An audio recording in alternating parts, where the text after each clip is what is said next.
Magandang hapon, narito po ang latest sa daigdig ng palakasan sa chess. Pinagharian ni Grandmaster John Paul Gomez ang katatapos na Battle of the Grandmasters Chess Championship sa Maynila.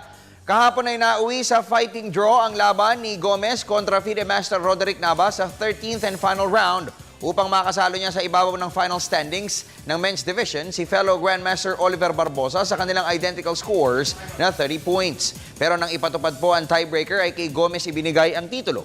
Subalit naghati sila ni Barbosa sa premium 240,000 pesos.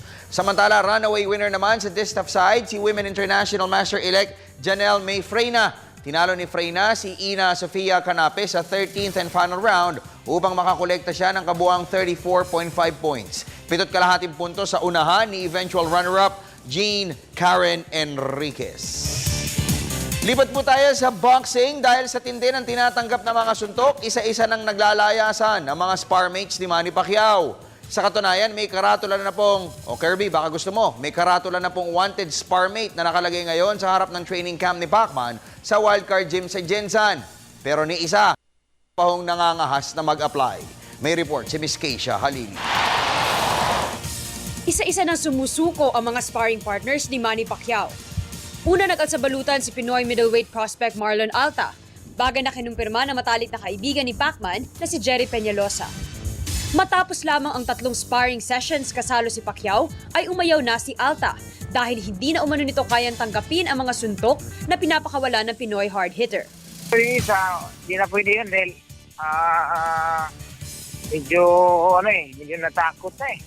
Hindi na nabugbog eh. Kaya medyo natakot na. Ayaw na magipag-ingit eh. Samantala, ang ganayan sparmate na si Frederick Lawson naman, mas malamang ay bawiin na rin ang pasaporte at umuwi na ng Africa. Kwento ni Peñalosa, masyadong nalalamog ang katawan ni Lawson kapag tinatamaan ng mga suntok ni Pacquiao. Yung Lawson, nandiyan pa rin yung Lawson pero panay takbo na rin eh. Ayaw na rin magipag-ingit eh. Taktan kasi ng last sparring, ng last Saturday. Sa ngayon ay may karatulang wanted sparmate na nakalagay sa labas ng Wildcard Gym ni Pacquiao sa Jensan, pero ni isa man ay tila walang gustong mag-apply. Para sa PTV Sports, Keisha Halili, Telebisyon ng Bayan.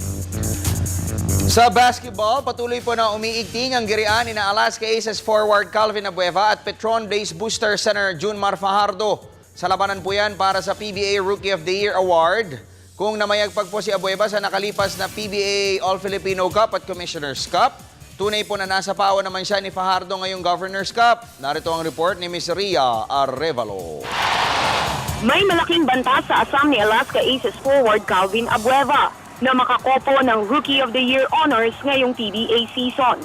Sa panayam ng PTV Sports, inamin ng agent ni Abueva na tunay na kahanga-hanga ang ipinamalas na performance si Petron Blaze Boosters rookie big man Junmar Fajardo sa season-ending PBA Governor's Cup. Kwento ni longtime basketball patron Dennis Pineda, very dominant si Fajardo, kaya't hindi umano siya magugulat kung magiging force to reckon with ang 6'11" slotman sa mga susunod na seasons ng liga. Palagay ko yung kay Calvin na yung naibigay niyang stat worth naman para siguro i-consider siya for rookie MVP. What about yung pinapakita ko ni Junmar? Ano po siya? Ang galing nga eh. Napanood ko na isang gabi. Malaki in-improve ng bata. Ang ganda ng in-improve ng bata. Pero siguro mas lamang lang dahil I think nagka-injury si Fajardo that time, di ba? Ang tagal hindi. Siguro marami na rin yung naipundar ni Calvin pagdating sa statistic.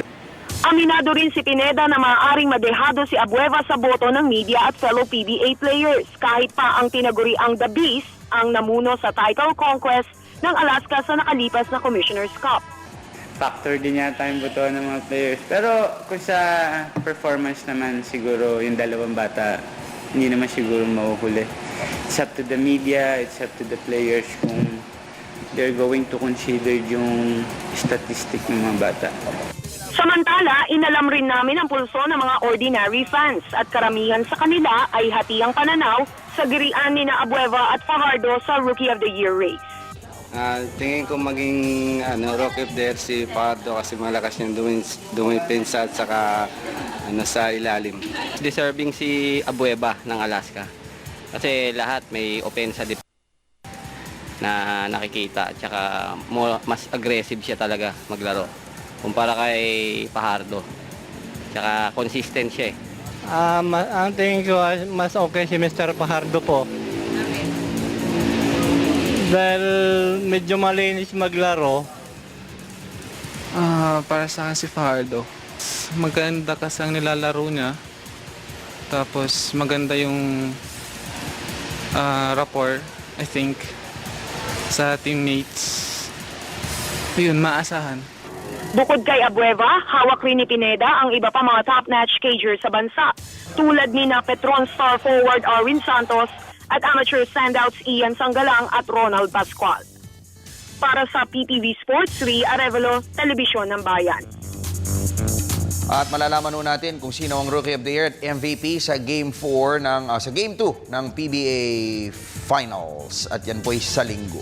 At yan po muna mga latest sa daigdig ng palakasan. Kung kayo po yung nabitin, tumutok sa amin sa PTV Sports mamayang alas 5 na nga po. Ako po ang inyong Coach Snow Badua.